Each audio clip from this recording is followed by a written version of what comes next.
러시아의 우크라이나 침공 사태 이후 전 세계적으로 러시아에 대한 제재를 가하고 있는 가운데 러시아의 편을 들고 있는 나라들도 나오고 있습니다. 대표적으로 중국, 북한, 베트남, 이란, 쿠바, 베네수엘라 등 딱 봐도 정상적인 국가들과는 거리가 먼 나라들이 러시아의 편을 들고 나서고 있는데요. 중국은 노골적으로 러시아의 편을 들며 감싸기에 나서고 있고, 심지어 푸틴을 영웅으로 칭송하는 다큐멘터리를 만들어 공무원들과 대학생들에게 사상교육 자료로 배포하고 있습니다. 베트남과 말레이시아는 국제사회의 대러시아 제재를 반대한다면서 우크라이나 사태의 중립을 지키기로 합의했다고 밝혔습니다.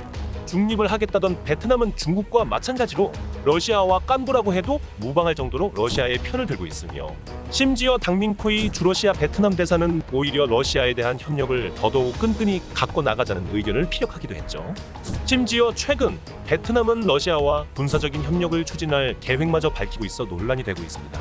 중립을 지킨다던 베트남은 러시아와 더욱더 협력을 한다고 밝히고 합동 군사훈련까지 하면서 군사적 협력을 강화하는 모습을 보이며 노골적인 칠러 노선을 타고 있는데요. 이에 대해 미국과 서방에서 베트남의 제재를 검토하고 있는 가운데 한국의 기업들이 베트남을 완전히 손절하겠다고 나서 베트남이 현재 난리가 난 상황입니다. Fact King. 들어 세계는 미국을 중심으로 하는 자유진영과 러시아를 옹호하는 비자유진영이라는 형식으로 분위기가 갈리고 있습니다. 특히 중국은 노골적으로 러시아의 편을 들며 국제사회의 공조와 완전히 반대로 가고 있죠. 미국과 대척점을 지면서 세계 패권의 야망을 노리는 중국은 머지않은 시일 내에 반드시 실행하려고 계획하고 있는 타이완 침공에 대해 러시아의 지지를 얻기 위한 것이라는 계산이 뒤따르고 있다는 전문가들의 분석들이 나오고 있습니다. 하지만 중국은 열렬하게 러시아를 지지하는 행동을 보이며 러시아와 한편인 것처럼 보이고 있지만 정작 서방의 제재를 받을 만할 정도의 선을 넘지 않으면서 살짝 거리를 두고 있습니다. 중국은 미국을 잡겠다는 야망을 가지고 있으면서 세계에서 2인자다라는 거만한 태도를 보이고 있는 것과는 달리 정작 미국을 비롯한 서방의 경제 제재는 두려워하며 몸을 사리는 눈치를 보고 있는 상황입니다. 러시아는 정작 우크라이나를 침공했지만 자신들이 사용할 무기가 모자라다며 중국에게 군사 장비와 경제 지원을 요청했습니다. 이 소식이 전해지자 미국은 중국에게 러시아를 지원할 경우 심각한 결과에 직면할 것이라고 중국에 경고를 보냈는데요. 미국의 경고를 받은 중국은 미국에게 대답은 하지 않았지만 행동으로 러시아와 일정 이상의 선을 그어버렸고 지금까지 러시아에 대한 그 어떤 지원의 움직임도 보이지 않고 있는 상황입니다. 또한 러시아가 미사일이 부족해지자 북한과 중국에 미사일을 요청하였으나 수락한 북한과는 달리 중국은 러시아의 요청을 거절했는데요. 어차피 세계적으로 경제 제재를 받고 있어 잃을 게 없는 북한과 세계적 제재를 받으면 잃을 것이 많은 중국의 태도가 여기서 극명하게 갈렸습니다. 잃을 것이 많은 나라일수록 지금은 몸을 사려야 하는 상황인 것이죠. 하지만 베트남은 잃을 게 많은 나라임에도 불구하고 러시아의 줄을 서며 선을 넘는 무리수를 보여주고 있습니다. 최근 베트남은 러시아와 합동군사훈련을 하기로 밝혀 전 세계적인 공공의 적으로 낙인 찍히게 되었습니다. 러시아 국영방송 노보스티 통신은 최근 러시아와 베트남 양국의 군사훈련을 위한 초기 계획 회의가 열렸다고 전했는데요. 미국 의회 산하의 방송국인 자유아시아 방송 RFA는 러시아 동부군부의 지도부와 베트남군 지도부는 앞으로 실시될 훈련의 내용에 대해 합의하고 훈련 날짜와 장소를 명시했다며 의료 및 물류 지원 등 구체적인 군사훈련 내용이 상당 부분 합의가 된 것으로 보인다고 전했습니다. 현재 대륙동맹 2020이라고 불리는 러시아와 베트남의 합동군사훈련에 대해 세계적인 대러 제재의 분위기와 완전히 반하는 베트남의 행동은 세계 각국의 언론으로부터 적절하지 못했다라는 비판을 받고 있는 상황이죠. RFA조차 베트남의 행동에 부적절한 결정이라고 이야기했는데요. RFA는 미국 의회 산하의 언론기관이기 때문에 RFA의 의견은 미국 의회의 의견을 반영하고 있다는 것이죠. 또한 뉴사우스 웨일즈 대학 명예교수이자 베테랑 베트남 감시자인 칼라일 테일러 명예교수는 베트남의 행동에 대해 이것은 당신들이 세계의 초강대국을 다루는 방법이 아닙니다라며 경고를 보냈습니다. 베트남에 대한 미국의 제재가 들어갈 수도 있다는 무서운 경고를 내비치고 있는 상황인 것이죠.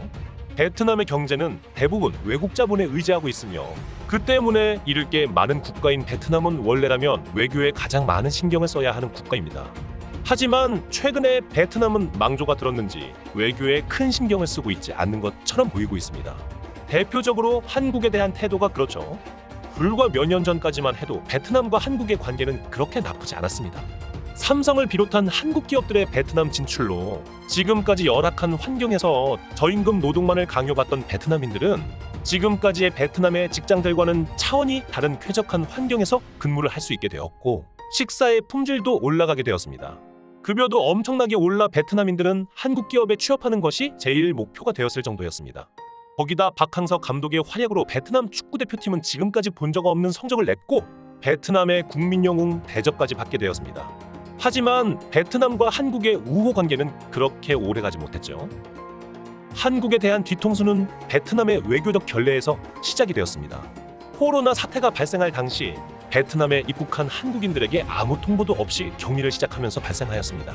뜬금없이 한국인들의 여권을 빼앗고 허름한 건물에 가둬버리고 열쇠로 잠근 후 감금을 해놓은 베트남 당국은 빵 쪼가리 몇 개로 인의를 때우게 하는 열악한 환경에 한국인들이 불만을 표하자 베트남인들은 오히려 적반하장으로 한국을 욕하기 시작했습니다. 태극기를 모욕하는 합성사진을 인터넷에 게재하는 한편 한국인들을 돼지라고 조롱하기까지 했습니다. 베트남에 진출한 한국 기업들에게는 코로나 진단 키트와 백신을 확보해오라는 등 거의 협박에 가까운 행동을 했고 코로나로 힘들어하는 베트남인들을 위해 기부를 한 박항서 감독에게는 왜 더 많은 돈을 내놓지 않느냐며 연봉을 깎으라는 등 잘해주면 잘해줄수록 선을 넘어버리는 막장스러운 모습을 보였습니다. 과거 중국을 넘어설 정도의 공산국가 특유의 뒤통수 치는 행동을 제대로 시작했죠. 한국뿐만이 아니라 베트남에 진출한 기업의 대표들은 베트남인들의 국민성을 직접 경험해보고 수많은 나라에서 공장을 운영해왔지만 베트남 같은 경우는 처음이다 라며 아연질색하기도 했습니다. 또한 베트남인들은 우리들이 언제까지고 계속 베트남에 있을 것으로 알고 있다 라며 베트남에 진출한 회사에 대해 강하게 압박하며 어떻게든 뜯어먹으려고 안달이 났다고 이야기하고 있습니다. 심지어 베트남에 공장을 설립한 기업들의 핵심 기술을 가지고 장난질 칠 수 있도록 검열하겠다는 법안을 통과시켜 강제로 외국 기업들의 기밀을 뺏으려고 하는 말도 안 되는 정책을 펼치기도 했죠. 현재 삼성전자의 베트남에서의 철수가 확정된 가운데 삼성 SDI마저 베트남에 생산 공장을 폐쇄하고 헝가리에 제2공장을 짓겠다고 밝혀 베트남이 충격에 빠지고 있습니다. 삼성이 빠진다는 것은 베트남의 주요 경제를 견인하는 동력이 사라진다는 것이고 이것은 삼성에 납품을 하던 다른 기업들과 베트남의 경쟁력 상실을 본다는 기업들의 철수를 의미하는 것이기도 합니다. 실제로 현재까지도 베트남에 가장 많은 투자를 한 국가는 한국이고 세계에서 두 번째로 베트남에 많은 관광객이 방문한 나라도 한국입니다. 베트남은 한국의 힘으로 성장했다고 해도 과언이 아닐 정도이죠. 베트남인들의 본성이 드러나기 전까지만 해도 한국과 베트남의 관계는 좋았습니다. 하지만 베트남과 한국의 결별을 시작했고 삼성의 철수 소식이 들리기 시작한 시점부터 베트남의 경제 성장은 그대로 고꾸라져 버리며 추락해 버리고 맙니다.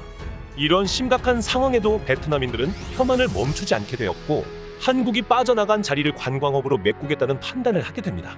최근 관광업을 재개한 베트남은 빗장을 풀면 한국인이 오지 않아도 중국의 관광객이 있으면 베트남의 경제가 살아날 수 있다고 판단한 것인데요. 실제로 코로나 봉쇄가 시작되기 전인 2019년도에 베트남을 방문한 중국인 관광객은 580만 명으로 상당히 많은 중국인들이 베트남에 관광을 왔었죠. 하지만 그런 베트남의 기대도 무너지고 있는 상황인데요. 중국은 강력한 방역 통제로 코로나 감염자를 제로로 돌려놓겠다는 제로 코로나 정책을 유지 중입니다. 상하이를 비롯한 중국 주요 도시에 있는 중국인들은 아예 집 앞에 출입구마저 봉쇄당해 나가지도 못하는 상황이라 해외여행 같은 건 꿈도 꾸지 못하는 상황이죠. 삼성과 한국 기업들의 철수 이후 급격히 경제 성장 동력을 잃게 된 베트남은 관광 사업으로라도 명맥을 유지하려고 하고 있지만 그건 마저 이미 실패로 돌아가고 있는 상황입니다. 기대했던 중국인들은 오지 않고 있는 상황이고 한국인들도 최근 베트남에 대한 감정이 좋지가 않아 관광산업으로 경제를 활성시킨다라는 계획도 실패로 돌아가고 있는 상황입니다. 시청해 주셔서 감사합니다. 여러분들의 구독과 좋아요는 매우 큰 힘이 됩니다.